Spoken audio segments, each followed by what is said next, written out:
So the thing that we want to start off with is these little audio summaries are just brief highlights of the chapters. In no way, shape, or form do they replace reading the chapters and reviewing the PowerPoints, but they may help you out a little bit if you decide to use them. Skip over the learning objectives. So again, you'll see MEEC, meetings, expositions, events, and conventions. And it depends on what somebody calls these. They're kind of interchangeable as far as what you want to use for the terminology. And you can see by this slide the impact of it. And we'll talk a lot about this in the class, and also important for you to understand that meetings are anything and everything. And so when we say events to a lot of students, it's like, oh my gosh, it's a wedding, or I want to be a wedding planner. Well, it's so much more than that. And you can see by the number of people that it employs, and you've got those generic term and events. I mean, just about anything could be an event: concert, basketball game, football game, Super Bowl, whatever it is. So this terminology that you will see here, good questions to go on exams, but also good things to understand.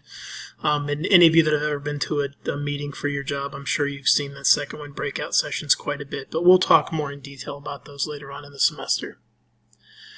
And kind of the same thing here. So it depends on what the specifics are for a particular event, as opposed to what it's going to be called. And honestly, the verbiage is important to understand the audience and what the audience is coming for or attending. When I think of an exhibition or an expo to me is usually someone's trying to sell products or services. So that's what kind of comes to mind for me when I hear about these giant expos that happen in like Las Vegas and New York, and there are tons of them every year, and there are tons of them for various products and services. And then lectures, like we have lecture series on campus all the time, so that connotates something different than the other terms, as do these. So again, it really depends on what you need. Now, from an event planning standpoint, you may have an organization or a client call you and say, look, we're going to need to have workshops, and we're going to need the following pieces of equipment or technology to create these workshops. And that's an important thing as we move through this, is to understand, if you have a facility for events, you need to know what you can do and what you can't do, and it's okay to say no if you know you physically can't pull something off, as opposed to saying, yeah, we'll figure it out, and then it ends up being a huge disaster. From an organizational structure standpoint, depending on, when you look at these divisions, this could be one department. And so I'll give you an example. I started an event planning company when I was in college, and everything that you're looking at right there was basically 2 people. Now, we, at the beginning, outsourced some of our things. So, for example, entertainment, we could not provide entertainment, but if someone was looking for a certain type of entertainment, we may know someone who knows someone, or we may know someone directly who we could work on with that, which is a different kind of situation. Insurance we'll talk about quite a bit and how important that is, but you can see how this stuff can be one, it can be all. You can see where larger organizations will have departments dedicated to each of these. So a little bit of history about it. You can kind of read about this in the text, and I'm sure there'll be some questions on it, but you see it's been around for a long time. Continental Congress, it makes perfect sense. It may not have been classified at the time as an event, but it was in Mardi Gras in New Orleans. If you get the chance to go, I would highly recommend it. It's a lot of fun, and it is a massive, massive event. With a lot of moving parts. And that's good and bad. And those are things that we'll talk about as well. Certified Meeting Professional Examination. You can take that test. DMOs. You can see DMOs are probably the new buzzword, even probably more so than CVBs. But they usually work hand in hand. And so we'll give you an example of South Florida. Why do we want to get someone to come to Fort Lauderdale or Boca Raton or West Palm Beach or Miami? And you see a lot of times these organizations, DMOs and CVBs, working hand in hand to say the reason you should hold your event in Fort Lauderdale is because we have this, and this. And for large events, multi-day events, that's going to be a big selling point to the people that are coming, that are scout teams that come out and look for locations. Look, we know about the weather, but then we need this many hotel rooms and we need access to this many restaurants, and most of the guests are going to fly in, and we need transportation. And so all these different things, kind of on the aforementioned slide, have to go hand in hand, and that's where your DMOs and CVBs come in hand, trying to sell a certain area internationally and in the United States domestically. So competency standards for the industry make sense, knowledge, skills, and abilities for this industry, if you will. And so they came up in 2011 with those standards. So when we talk about those things, everything that goes into it, and when we talk about this, and I'm sure I'll mention this in the lecture, stuff is not to scare anybody off from, doing events, creating an event planning business or anything like that. There's just a lot to it. And we will discuss risk management, human resources, because the big thing that I think about with human resources and events is my event company itself may be small, and I may get a very large event. And when I get that very large event, I may need to hire some folks to work one time, a 9-hour, 10-hour day to work this one event that I have coming up for this Friday night. And so that plays a huge part in it. Risk management, what you are responsible for and not responsible for, things like that. So it's a lot of moving parts. Site management. So for example, when we first started our company, we did not have our own quote unquote facility. So site management for us was huge when we would go to someone's house or someone's, yard or community area, and they'd say, we want to hold the event here. Okay, great. What do we need to hold the event here? Any of you that have ever been to concerts or outdoor events, it's great, but the amount of permits that are required and things like that, it's a lot of stuff. So, you have to make sure all of your bases are covered there. So that's one of the things. Professionalism, can't stress that enough. Communications, as we get more into the course and talk about events, communications are key, especially larger events that have 6 or 7 things going on at once, maybe in 6 or 7 different locations, which is not uncommon. So it's very important.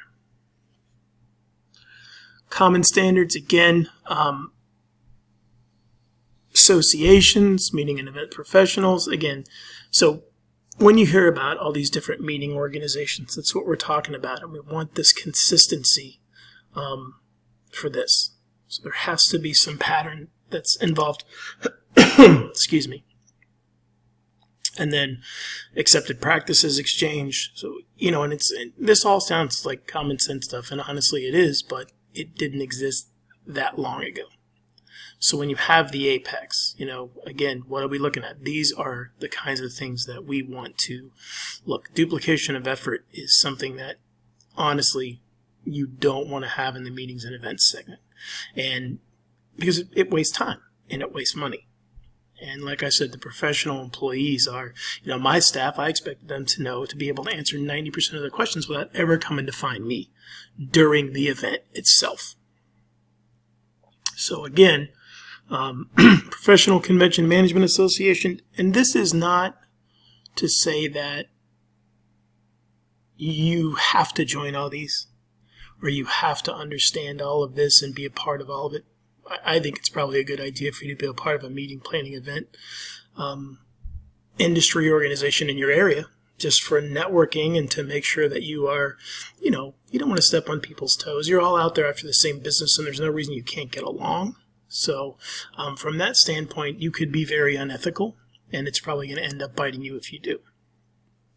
So what do we do? And it's a lot. RFPs, you're going to hear us talk about RFPs a lot. Budgets and expenditures, contracts, marketing events, manage the needs of the attendees. My contract may be with a person or a business, okay, but I am in charge of managing everyone that is at the event, whether they work for that person or that business or not. And a lot of times that happens. And then food and beverage events that can go along with, let's say you have a 3-day conference. And one day we're going to feed everybody lunch, and one day we're going to feed everybody dinner, and then there's a special VIP invite-only bar on the second night. Things like that that you have to put in place, that you work on with the client.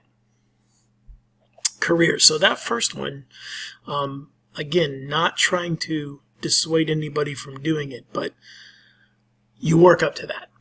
Most people are going to get a low-end position and work up to be that kind of person, unless you have enough money to start your own business, and if you do, that's fantastic. But usually in that situation, you're going to earn your stripes and work up. For example, you get hired by a small hotel and you're the food and beverage director, and someone comes in and needs an event, you're the event planner. So we have all these different types of careers within the field, and many more beyond that, but these are just some that kind of stick out. And then, as I said, a multi-purpose venue is usually its location, and people use it for whatever you can based on laws and things like that. Like, oh, we want to have a bar, we want to do this. Okay, that's great. We can't serve liquor in this venue. I've had that happen more than once. Again, all the things that go into all these different moving parts, all the service providers. Hey, we're going to have, we're putting on a 5K, and we have a water station. We have all these different things. We have sponsors that are coming out. Like, how does all this stuff come together in something as, I don't want to use the term simple, but something as that you've probably seen before, like a little race, a race for the cure, or, a 5K for whatever the charity or the cause is. There's a lot of moving parts that go into that event. It's not just like, hey, how do we map out the road? How do we get permission from law enforcement to block off streets? Like, it's a lot of stuff. Again, their experiences. Attendees want a sense of place, attention to diversity. That's good. Mobile technology. So, Wi-Fi. During the event, walking around, oh, we can't get a signal, we can't do that. I mean, it's probably one of the bigger complaints that most of these large places hear is, hey, what's the password? I'm doing this, I'm doing that. Are they your clients? No, but they're attending your event, and they need Wi-Fi to, show off this technology that they're trying to sell to everybody that's coming to the conference, whatever the case may be. Social media dominance, yep. The last event that I went to, people were live streaming it, and they were posting things to social media instantly as it happened. That is what consumers and customers want now. So again, and that's a small event. That's a big event. There's no size where you go, well, you have to have this. Depends. So, for this first chapter, what you really want to look at is these kinds of things. And again, when we talk about the meetings, you look at the definitions. The way that the world works now, anything and everything in my mind is a meeting. But, you're going to start to see and start thinking about number 5, their economic impact as you take this class. Think about events that are happening during the course of this semester and what the economic impact might be of that specific event. I won't address that here because this content will cover multiple semesters. We will definitely talk about that during the course.